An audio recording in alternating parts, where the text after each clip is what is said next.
disclaimer. The views of the guest and even the host sometimes are not necessarily the views of the Work With Me podcast and Ruse advisors. Welcome. Work.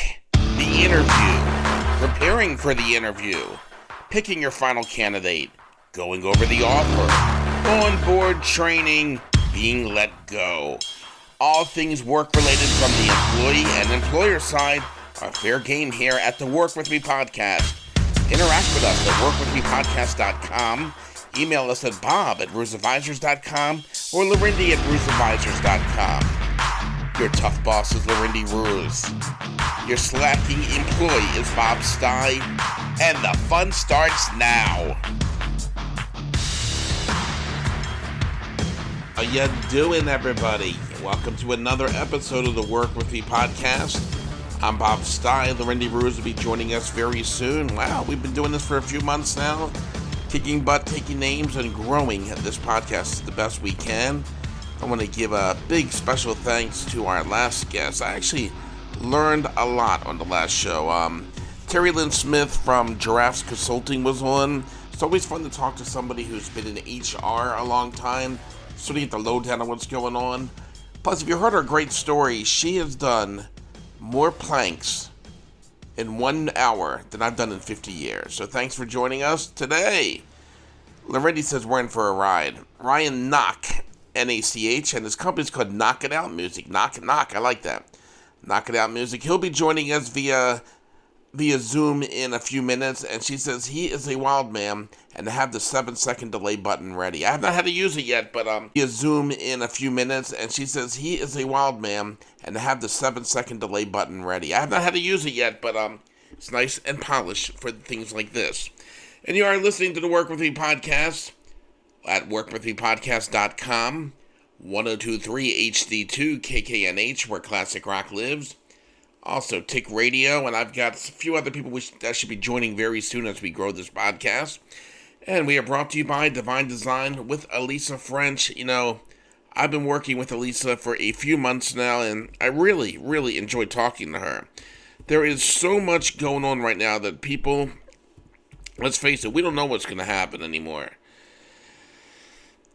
Corona hit. We're worried about our jobs, worried about our relationships, our kids, our future. It's enough to make somebody just really want to lose their mind. Too much negativity. You got to be more positive. Talk to her. Let her work with you to deal with the things you've been working with in the past. Get a 3-hour consultation.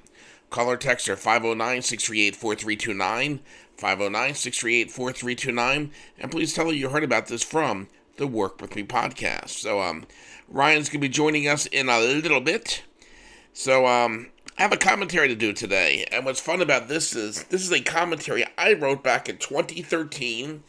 And you switch around a few names, and it's still good for today. So, maybe things haven't changed much in 7 years. As we know, election time is now. And depending when you're listening, it might be after the election or right around it, and people are more opinionated and angry and divided than ever before. Also, we are going through a depression where the jobs are few. So I wrote this back in 2013 on an old Facebook page I had on business. I'm going to read it exactly how I wrote it in 2013. So you switch around some of the names from Obama to Trump or whatever, some of the situations, and it remains true. So if you're out of work right now, or you're looking for a new job, and you're somebody who loves to give your opinion all the time on social media, which, by the way, is your given right, there's a negative side to it. So this is what I wrote back in 2013. Whoever coined the phrase, the two things you never discuss are religion and politics, never owned a social media account. A former Facebook friend of mine is not a fan of President Obama. He also dislikes gays and non-Christians. I know all this because he posts whatever misspelled thoughts hit him on the internet. Towards the end of our Facebook friendship, he started adding Photoshop pornography pictures to his anti-Obama rants.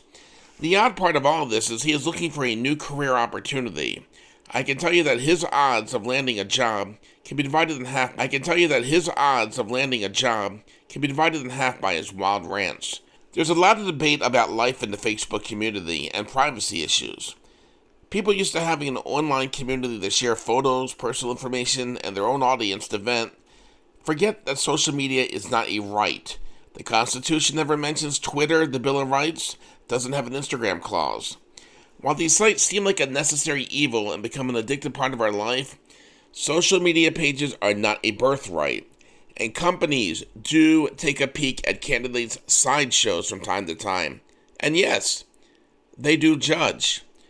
I will often remind readers of my articles that in the last 10 years, it has become an employer's market due to 2 recessions, a stock market crash, and technology.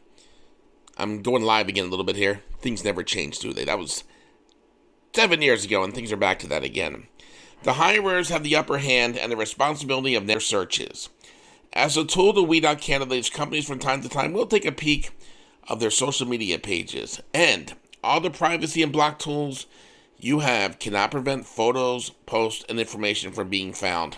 Instead of giving examples of the hundreds of published stories about people whose embarrassing pictures, comments, or rants cost them a potential position, I advise doing a quick Google search, by the way.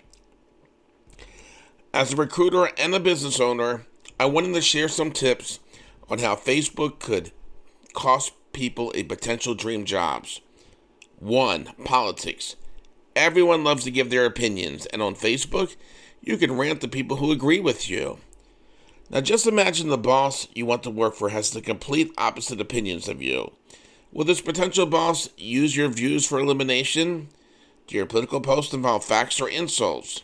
In your Facebook fantasy, you may feel like a controversial AM talk show host. The company wants is someone who will disrupt the workday dealing with their family, relationship, and personal problems.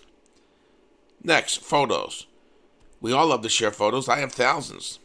Now take a look at some of them. You might want to lay low with the photos featuring your drug hobbies, being passed out, being barely dressed, and having intimacy at a spring break party. These photos may be your first impression with a company. Presentation. I truly hate looking at a cover letter and resume with poor grammar and spelling mistakes. Are your comments like that? And the obvious, you may or may not be surprised how many Facebook pages contain racism threats and stories about hating jobs, drug references, and actual personal arguments. Once again, does a hiring manager want to risk his or her reputation by taking a chance on a job-hating racist who was threatening his mother over the last joint? You worked hard to obtain a graduate degree. You spent years climbing the corporate ladder, and your resume should speak for itself. Now, you worked hard to obtain a graduate degree. You spent years climbing the corporate ladder, and your resume should speak for itself. Now, take a look at your Facebook page. Does your content represent the qualities you can bring to a company? And most importantly, what would a prospective employee think? So yeah, I wrote that back in 2013, and guess what, world? Nothing has changed. Ryan's joining us next. You're listening to the Work With Me podcast at workwithmepodcast.com, 1023 HD2 KKNH, where classic rock lives, and Tick Radio. And now a word from our sponsor. Hi, it's Bob Stei. Look, anxiety and stress overload is very real, as life as we know it has just been turned upside down. Worldwide pandemic has triggered a stress response that has us feeling like we are falling apart. This roller coaster doesn't seem to stop. If you're experiencing panic attacks and stress burnout, causing a rapid decline in your health and ability to cope, and you've tried reading the books, getting therapy, and adjusting French can help. Through her own health and stress transformation and 6 years of experience as a functional nutrition practitioner focused on neuro-emotional balancing, Elisa has helped hundreds of clients get their health and lives back. Call or text her today for a 60-minute consultation, 509-638-4329. Call or text her today for a 60-minute consultation, 509-638-4329, 509-638-4329, and tell her Bob Stei sent you. So Bob, I am really excited about our guest today. He's a great friend and a very talented producer and composer, my friend Ryan Nach. Ryan, welcome to the Work With Me podcast. Thank you for bringing me on Work With Me, Lorenzi and Bob. Appreciate it. Excited to be here. Yeah. Hello. Cheers from across the interwebs. Cheers, virtual cheers. So Ryan, just to give our listeners some insight as to who Ryan is, he is the executive producer and composer for Knock It Out Music. It's a company that he founded, and he specializes in hip hop scores. And I have to tell you, I have listened to some of his scores, and he does a lot of really fun, kind of zany things at times. And I have to say that his ability to take the genre and the talent and but blend it all together is really almost undefinable. So he writes ads for TV shows. He does a lot of original content, and I tune in to his Facebook and check in frequently to see what kind of zany original content he has created and put out there in the world. I sometimes tell him, I think you might have missed your calling because you might have considered being a comedian, but we'll talk more about that. After interning in marketing at Def Jam in 2005, he started a label out of his college dorm room. And this is where he cut his teeth collaborating with artists, producing music tracks, including the Bucknell men's basketball team's Bison Anthem theme song, a rap song that was played on ESPN following the school's historic upset over it.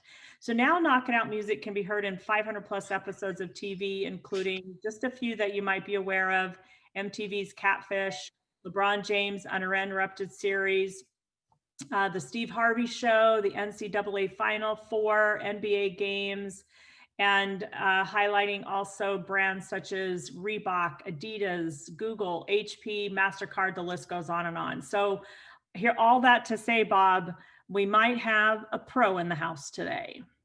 So Ryan's ad composing career began while working his first job out of school as an accountant with Ernst & Young. Ryan, we're going to have to talk about that. I did not realize that you went to school to be an accountant. So they're just the hits just keep on coming. So without further delay, Ryan, I'm going to let you tell us, how did you go from a degree in accounting, working at Ernst & Young, to Knock It Out Music today? Money. So you learned how to count it first, then you learned how to make it next. Good on you. Yeah, I was good at math, and I was supposed to be a prospective math major when I was applying to school. But I had been producing music throughout high school with a friend who, and a group of people who, helped me to really cut my teeth, and I continued to do that in college, but the dream really hadn't crystallized. So I went to school as a math major, which became accounting, because I realized that a lot of the accounting majors were getting, jobs for their technical skills in business and for their ability to, understand how numbers flow through any kind of a small enterprise. And so I saw that as, oh, look, this not pan out with the music, or it really, again, music was so in the background. In the meantime, while I was producing, hip hop, I started a label. I was producing songs out of my dorm room for the basketball team, for artists that were on campus, artists that I was working with from home. And eventually I got an internship. I wanted to explore more into the music. And so I interned at Def Jam one summer when Jay-Z and L.A. Reid were running the company. And I got to learn the nuts and bolts of, how a big label functions. And strangely enough, at that moment, even it was a marketing internship, I said, I don't really want to be in the marketing side. I want to be making the stuff. But in the meantime, I got to make some money. So I eventually got a job when I graduated at Ernst & Young. I worked for a couple of years in audit, overseeing the books and records of some Fortune 500 companies. I'm not by coincidence in audit, overseeing the books and records of some Fortune 500 companies. I'm not by coincidence Warner Music Group, the Nach.com, USTA, etc.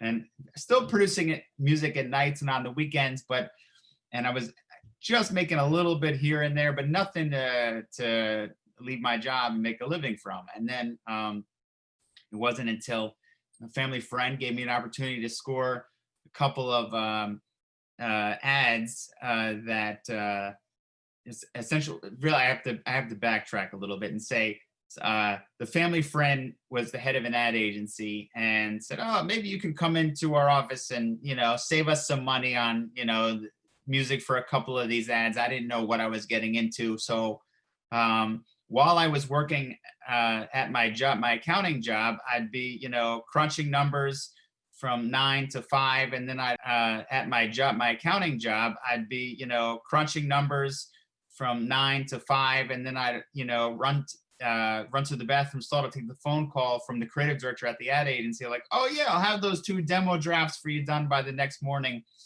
and go home, stay up till 4 o'clock in the morning and, work on those drafts. And I would be so tired the next day that I would sleep in my car at lunchtime to catch up on a couple of hours. A couple of my employees saw me in the parking lot a couple of times, like, "What's wrong with this guy? Is he drunk?" Anyway, no, I'm just high on life. So that went on for about a month. The 2 ads went through. I said, "If I could do 10 of these a year, I could make a living. Even if I could make half, it would be a win."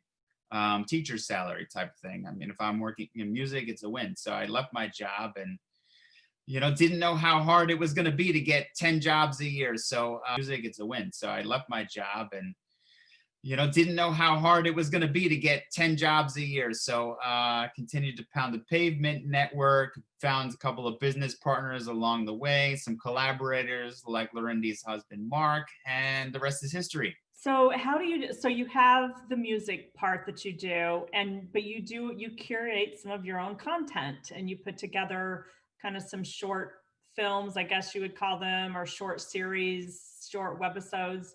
How do you decide creatively what you're going to do today? Like, how do you decide today I'm going to write music, or today I'm going to create a satirical, spoof, comedic, whatever it is, that thing that you do? So the dumbass skits that Lorendi are referring to are very off the cuff and just complete nonsense. There's no rhyme or reason to them. Except they don't make Lorendi laugh. So that's a thing. It's just a thing. Accountants might like to throw the frisbee. I mean, it's just, it started out as just experimental, just having fun.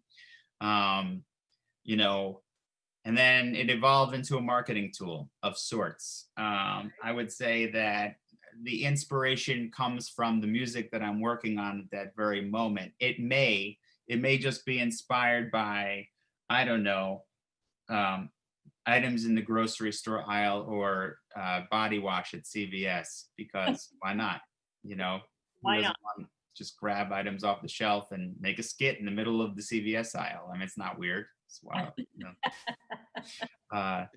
So I will have a lot of fun with it, and I will grab music that I in the middle of creating and work it into these little bits that you see. And I would say you can call it a marketing tool. So you get inspiration from the body wash at CVS, I guess, for these spoofs. They're really funny. You got to check them out on Facebook. Or the receipts. The receipts are really my favorite because they're just so long. Have you been to CVS, Bob? Are you aware of how long these receipts are that they give you? You mean those 20% off? So they give you 900 of them? 20% off, and also 20,000 feet on, right? Mm-hmm. Like, this thing is longer than Donald Trump's tax return. Now that's yeah, exactly. I won't get into all the ways we can save money. Exactly. Maybe he should have taken them. I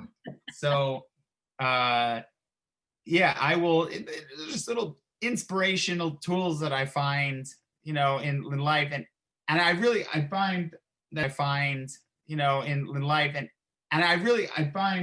that there's, like anything else, there's inspiration in everything. The chair that's sitting in the middle of your room, or the way that someone is leaning towards the side, or the piano that's behind you. I mean, there's something in everything if you really stare and look at it. So, I generally don't look too hard, and I'm never trying.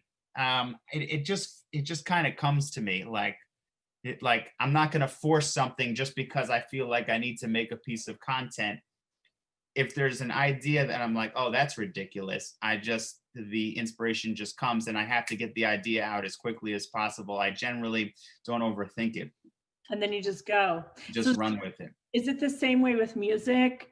So do you have these concepts that just kind of show up in your mind and then you just, put them into action? How does that work? Just flow. Like, I think in the beginning of any creative endeavor, they're excited. They just make stuff, right? And then at some point, you're like, wow, this is terrible, and I need to improve. And then you compare your stuff to some of the best stuff that's out there. Then you get into this introspective phase where maybe you're second guessing everything and throwing too much of whatever it is. For me, when I started making music, I was putting too many instruments in the track or too much melody and not letting it breathe. And music is meant to breathe. It's not meant to be spouting in your face at all the times. Sentences have a natural flow. There's a pause. There's punctuation. Comedy is the same thing. And, I think the comedic element of what I'm doing and the video editing portion of it, I never went through that introspective phase because I knew I had a rhythm, a pulse for what was necessary from making those mistakes in music and saying, okay, now I'm in this phase where I'm just going to let it go. I'm not going to overthink it. And then maybe I'll, let someone else tear it down depending upon what's in their head. Because the point to be introspective if it's not what I'm personally artistically trying to achieve, but I don't get into that phase until hours after I've made the thing. Once I'm in the moment, I just kind of go. And then afterwards, maybe I'll make a little tweak here and there. But ultimately, it depends on what it's for, right? Is it a piece of music that's for me? Is it a piece of music that's for an advertisement where someone else has a completely different set of creative expectations? What I think is funny is not what Lorenny thinks is funny. It's not what Bob thinks is funny. And the same is true with music. Everyone has different taste. And so, okay, if it's for them, great. Now we're going to make these adjustments and try to get into what their head is. And ultimately, sometimes this creates tension because people will just never be 100% on the same page and you settle for least common denominator. But that is the challenge of, the making art. For times this creates tension because people will just never be 100% on the same page and you settle for least common denominator. But that is the challenge of, the making art for art's sake versus making music or making art for business. So you just walked right into my segue, Ryan. We're so connected. I know. It's like we're in the same room at 6 feet apart. So I was actually going to bring up this next concept about a lot of people who observe creative endeavors, music, film, whatever it is. They view it as, oh, wouldn't that be so fun? It would be so amazing to be able to do that every day. And maybe it is, maybe it isn't, but you just talked about the business aspect of it. So help me connect those dots and how you can stay in this very creative space and yet it can still be up to that.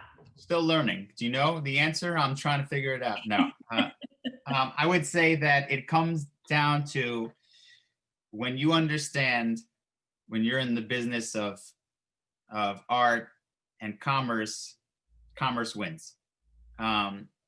You are running a business the same way that the jewelry store is running a business, the same way that the accounting firm is running a business.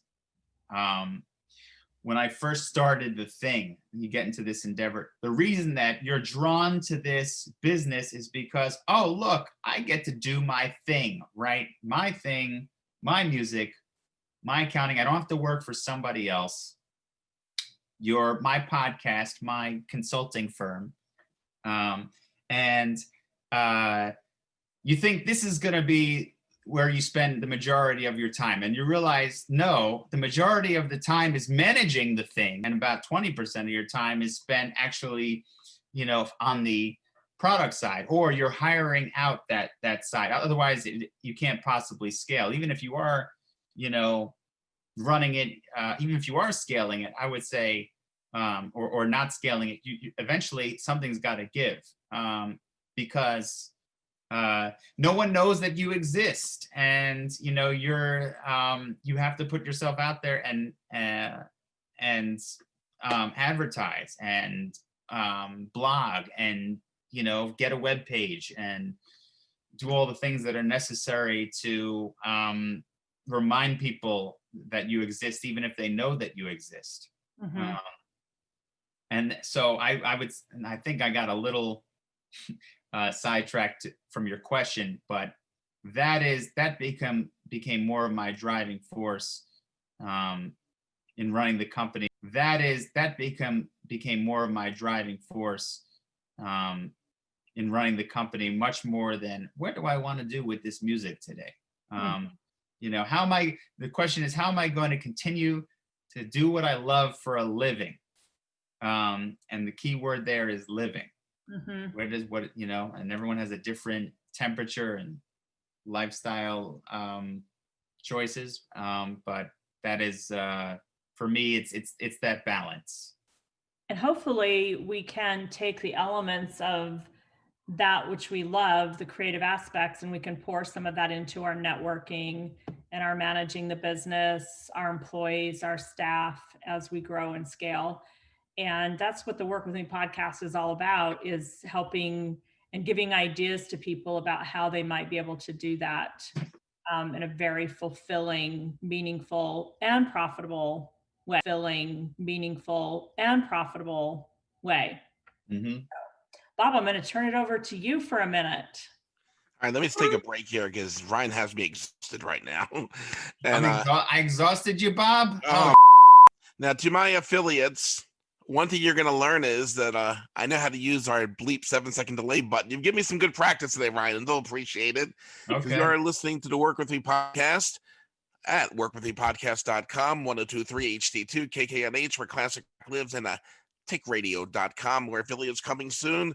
Also, it's the first 60 seconds of our podcast has our wonderful disclaimer in that British voice, blah, blah, blah. Ryan, I got to get to you an important question. You were talking about how you got pretty much all this started in college. The reason I bring it up is I used to say that about myself. Oh, man, I did all this stuff in college. I worked hard in college. But the truth is, I listened to what you accomplished. And my whole big thing was college radio show each week. Meanwhile, every Thursday night, all I did was basically see, do I have enough drinking money? Is she bringing a friend? And can you still smell the cologne in my jacket? So how did you work this hard in college? I got to get the key to this. I didn't. Really? I would say I worked just hard enough to get a passing grade in my classes. I was a B student, and which and through some networking, I was able to get a job, but just hard enough where I would be in good standing and still able to do my music thing. Forgive me, I don't know if profanity is allowed, but that was my mindset. Like, I'm not gonna. I enjoy balance. I enjoy having a good time. And for me, the balance was building this career, because at the time, I'm not like I wanna, and I was driven and continuing to make it better and better and better. And then I was driven in continuing to learn more and more about the music business. We had an entrepreneurship class, and it was the goal of the class was to form a company with 2 other partners and create this mock business. And every single person except for me created a mock business, a pretend business, where they drew up a plan and a marketing plan and how they would go about running this thing. And for me, I made it about what I was actually going to do. And I followed through on most of it, to the extent with the exception that I didn't really know I was going to land in this side of the business. I didn't know I was going to land in advertising and television. I thought I was going to be on the record label side of things, but I transitioned. I didn't really know I was going to land in this side of the business. I didn't know I was going to land in advertising and television. I thought I was going to be on the record label side of things, but I transitioned and was able to support myself that way. But I would say when you're working on the craft, or on formulating the thing, it shouldn't feel like work. I mean, yeah, there's days where I just something like, oh, I got to make this track for this stupid show, because it's more that, okay, I've done this process 1,001 times and it's more of the same. But sometimes I work late into the night and I forget to eat, or I forget what time it is. And I know Lorendi's husband, who's also a composer and a great talented friend, he's the same way. When he's working, he doesn't want to get up to pee, like he's just like in the zone. And so if you find that, I think that you're winning, because the business of life is long, and so we have to have balance in what we do. So I try to carry that in but the thing is, you were driven at a young age in college, because once again, I had roommates that were engineers. I remember my senior year of college, and we'll talk about it one day in the podcast. I lucked out with my last semester. I got to take 4 electives. So I made myself the easiest schedule in the world. I didn't have to get up before noon ever. It was a party time in New York here. But I remember looking at, Where'd you go? I'm writing notes for my stupid college radio show. My roommate's an engineer major. I don't know what he's doing. I'm like, so what are you doing over there? And he's like, I'm, conducting the blah, blah, blah, blah, blah. So, what are you doing? And I'll hit the delay again. I said, oh, man, I'm just writing jokes for Sunday night. So you seem more driven. And one thing I want to say, you were talking about how you were getting this label started, whatever, in college. So how did you coordinate that? You met Howard Stern at the time, and he gave you like this shot and said, hey, I love your material. Like, and maybe you'd be like in working, maybe you would have surpassed him as, oh, you're the number one version of that, the number one radio host in the country. I would, luck does play into it. For me, my father was showing an apartment. Like, yes, I was interested in music and business, but my father was showing an apartment to someone who just happened to be the assistant to the head of marketing for Def Jam. And, I never would have even thought to apply for an internship. Like I know that's, if you're driven, these are the types of things that you do. And, some people are relentless, but like sometimes you just don't even know that careers exist, or that's a thing that I should even do. I didn't reach out to a mentor. My father knew what I was doing. He said, hey, I met somebody. She works here. And suddenly it clicked for me, like, oh, there's an opportunity. And she said, we have a really full staff come this summer, but maybe we'll have room for as an intern for you. And so that was in January of that year. In February, I wrote her a note, hey, still interested. The next 3 weeks later, wrote her a note, still interested. Here, I'm updating you. March, April. Eventually, she said, stop sending me emails. Come in for an interview. And I remember she said, don't dress nice. And I dressed nice anyway. And everybody there was in T-shirt and jeans, and I was in a suit. I looked like an idiot. It's a hip hop label. And here I am coming dressed in a suit. Like, or do you work in finance? Yes, maybe, I don't know. If not for that scenario, I wouldn't have had that internship, and maybe I wouldn't have. I'm starting to put these eggs together to see how this career path could go. What if that did? And same with the family friend who gave me a shot to score a couple of advertising jingles. I never even thought, like, I knew that this world of commercial music exists, but I never thought maybe I should pursue this. But once I saw the opportunity, I seized it. And yes, there's all the hours that I put into the craft to deliver in that moment. But, we're all I'm constantly being drawn to different things and throwing darts at the wall and hoping that something hits. But every once in a while, I see something and I'm like, okay, well, there's something I never even thought of. And like video games, for instance, I've never scored a video. Would have panned out, and maybe I'd be more focused on that side of the business. But so I this is where I see where, yes, what is the adage? Success is where opportunity and and preparation meet, something like that. Opportunity meets preparation. It was part of my follow-up question. This guy just won't let me do my job, Bob. Fine. I'll just, you just go sit behind the piano, you do my job, and I'll do your job. We'll be even. All right. Sounds like I'm not doing anybody's job today. Now, Ryan, music constantly changes. Every day, the styles change, the trends change. What do you think of today's music scene, and how have you adjusted in what you do? It's competitive.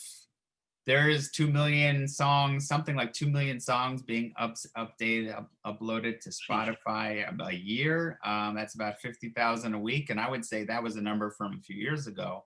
It's probably big. That's about 50,000 a week. And I would say that was a number from a few years ago. It's probably bigger now. Everyone has the tools to make amazing stuff, which means that the bar is a lot higher. And I say that also understanding that, a lot of people the style of today, but if you make more of the same, you're getting to some people, you're getting nowhere either. So there is a need for the craft and the style to evolve, because recorded music has existed for so long. We don't have the luxury today of so many different ways to go in terms of making something that is new. Because ultimately, I mean, if you were to have access or funds to record, unless it was being funded by a label or someone had money, you had to be called into these sessions. It's not like anyone could just do it. And then when it came out, there wasn't a ton of music like that at the time. Now everything has existed. Every instrument exists. Everybody has, a saxophone, a guitar, a violin, you name it, at your fingertips from a keyboard. And you have the luxury of pulling from all this music that is pervasive in the internet, and the internet that allows you to explore the billions or millions of songs that exist. So I would say that it is easier to do it. The barriers, it is easier to do it. The barriers are lower than ever, the barriers to entry. But you are fighting with more competition and a constant battle to evolve and be new. And yet there are still some people that do it. And it's, what I give it to them. And it's not every style is for everybody, but the people that are making a concerted effort to push the boundaries of where we're at, more than trying to make quote unquote good music, is, I think is where you're at. Now that's the artistic side of it. If you're talking about, music for ads or music for TV, I mean, there's an art to it too, but again, it's just a different animal when you're making something that's a product or a service for somebody else versus making music for the fans. So it's cool is making music for the fans. So it's cool. I love the experimentation. I'm not like one that's like, I long for the days of classic. I mean, look, I love Phil Collins. I love John Coltrane. I love Hans Zimmer, Bach. I mean, but I generally try to throw my face and my ears into what's new. Now, obviously, Corona has changed every single thing in the world. I mean, technology has adapted as well. I mean, Lorindy and I are lucky each week we can record this podcast in sometimes 3 states, sometimes even 2 different countries with the technology we have. What changes have you had to adjust to with everything with Corona and working more remote all the time? I would say business development. Everything is Zoom now. I mean, not everything, but we're more in that phase. I mean, where there were maybe a few times a week I would take clients out for lunch or dinner. Now that we've swapped that out, I'll send you a dinner, and we'll eat in front of the camera. I'm not one that has done this, but let's both eat in front of the camera. I'll put my, Italian restaurant background, Zoom background on, and hey, it's like we're here.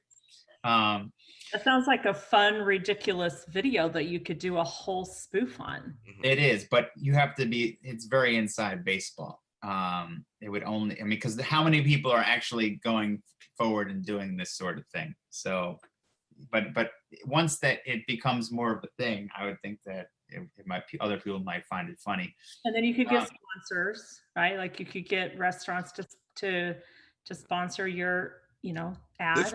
This pitch meeting brought to you by Olive Garden. Yes. Brought to you by Roos Consulting. When you need to consult, call Roos. I'm just imagining, Ryan, the poor record reps back in the 1970s when things. I'm just imagining, Ryan, the poor record reps back in the 1970s when things were a little different, how they got their record played, trying to do that via Zoom. I think it wouldn't work out. Yeah. Yeah, you couldn't, it would be the impact of like throwing chairs and tipping tables and things like that when things got really heated doesn't really translate the same on Zoom, does it? No, but I mean, why not? Why don't we just start? Why don't we have a food fight right now? Oh, phone's ringing. Hey, go ahead. You take that, Ryan. No, I'm not taking it. It's probably Howard Stern calling. Yeah. Could be. It's Bob's next gig right there. It's actually one of our affiliates calling saying, please make him stop. So Ryan, where do you see the future of music writing and scores right now for TV, movies, and beyond in this strange time we're living in? If anyone told me that this was going to happen this year, I would have no idea. I mean, I would say that there's a lot of it is driven by influencers, culture. That's nothing new.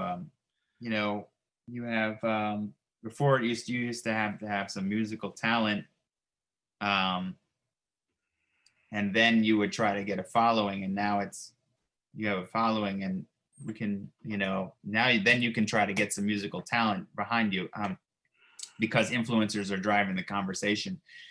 I would say that I really am at a loss. Don't know. I would say that we're going to continue to hear more hybrids of organic instrumentation and electronic instrumentation.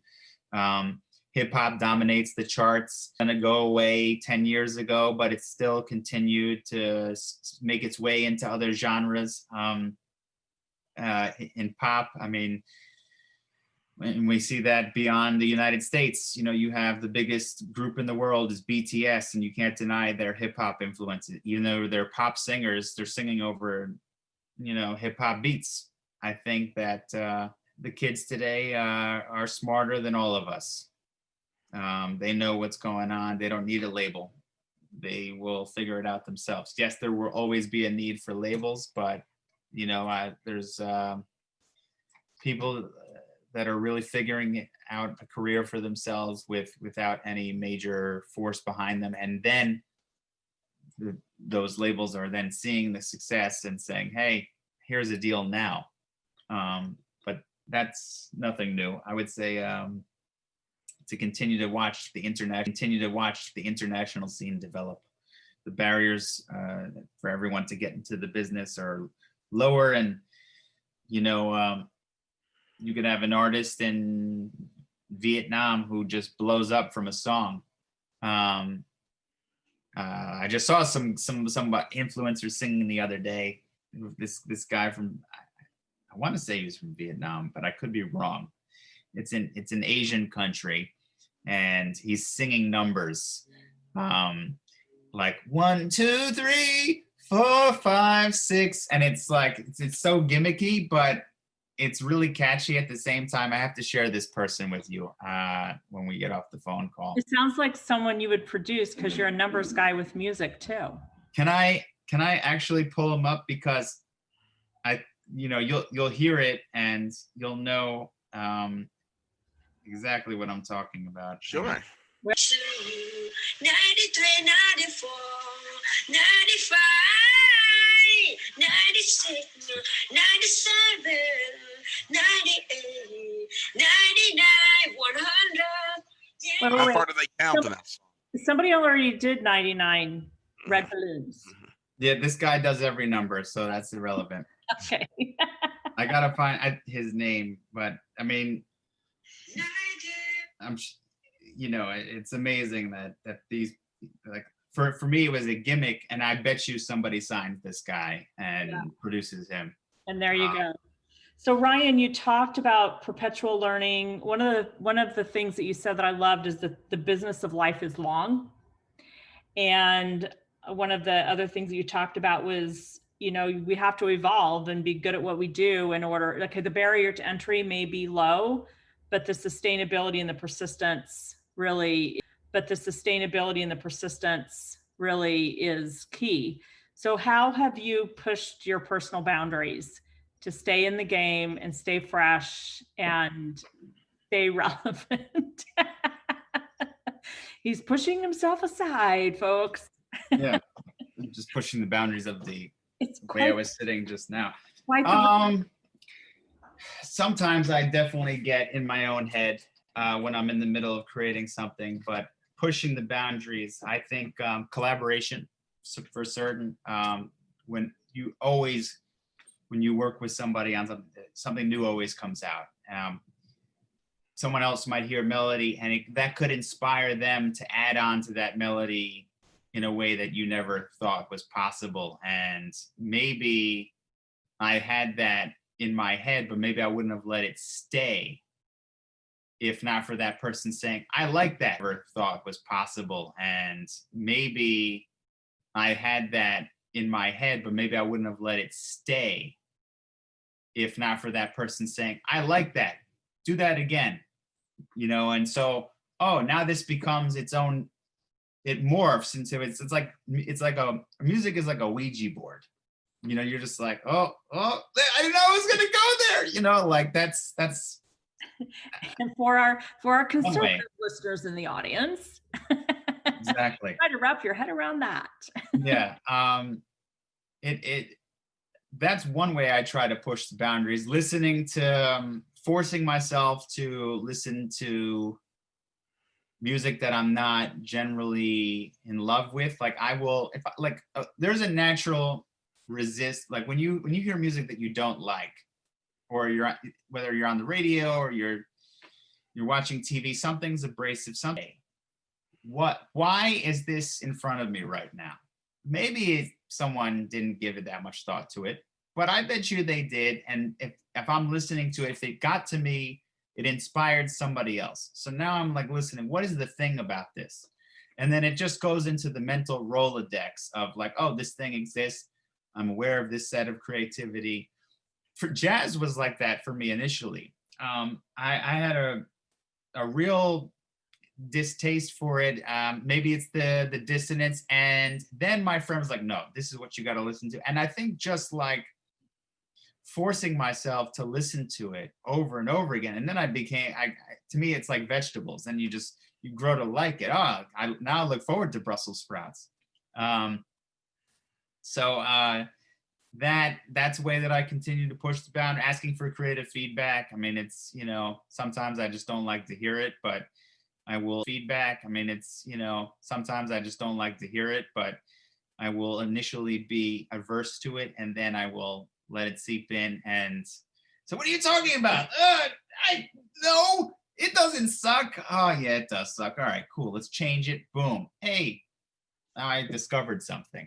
And YouTube tutorials. I think if you have no excuse anymore.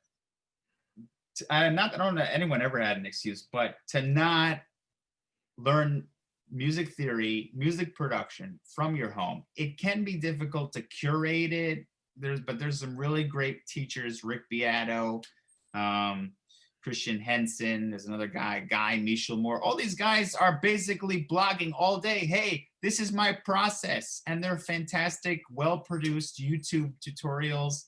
And it doesn't just exist for me to learn the guitar, but I haven't had the time. No, you just didn't want to make the time, I would say explore. It's all out there for you if you set aside the time, set a reminder in your phone. Okay, I'm going to learn 1 hour of blah, blah, blah. Even if I'm just listening to it as I go to sleep, it's getting in by osmosis. Amazing. So now, Bob, let's take him to the fun segment. Not that this hasn't been fun. This has been fun. Oh, it's been nonstop fun. And while you were talking there, I was soaking my 7-second delay button in vinegar. So it's the Work With Me podcast here at workwithmepodcast.com, 1023 HD2 KKNH, where classic rock lives, and Tick Radio. More affiliates coming soon. Ryan, I'm putting you on the stranded island. I think you would still have fun on the stranded island by yourself. You would make it fun. Now, if you could only eat one cuisine or one food, what would it be? Chili. Your life. Oh, I'm not much of a reader, but I guess I have to say 48 Laws of Power. One movie. American Psycho. A TV show or series. Fresh Prince. And we'd love to ask our musician guest this: one musician or band you can jam with the rest of your existence. Phil Collins. Oh, look at that. Ryan, where can people reach out to you if they want you to do some music for them? Instagram at Knock It Out Music, Facebook at Knock It Out Music, Ryan at knockitoutmusic.com, knockitoutmusic.com. Did I say Knock It Out Music? Yes, that's KNOCKITOUTMUSIC.com. That was an adventure and a lot of fun. I am now sending a gift basket to our affiliates, but we really appreciate you joining us, and thanks so much for hanging out with us in the Work With Me podcast. Thank you for having me, Bob and Lorenzi. Appreciate you guys. Thanks, Ryan. Hanging out with us in the Work With Me podcast. Thank you for having me, Bob and Lorenzi. Appreciate you guys. Thanks, Ryan. Thank you for listening to the Work With Me podcast with Bob Stei and Lorindy Ruse. Original score by Mark Ruse.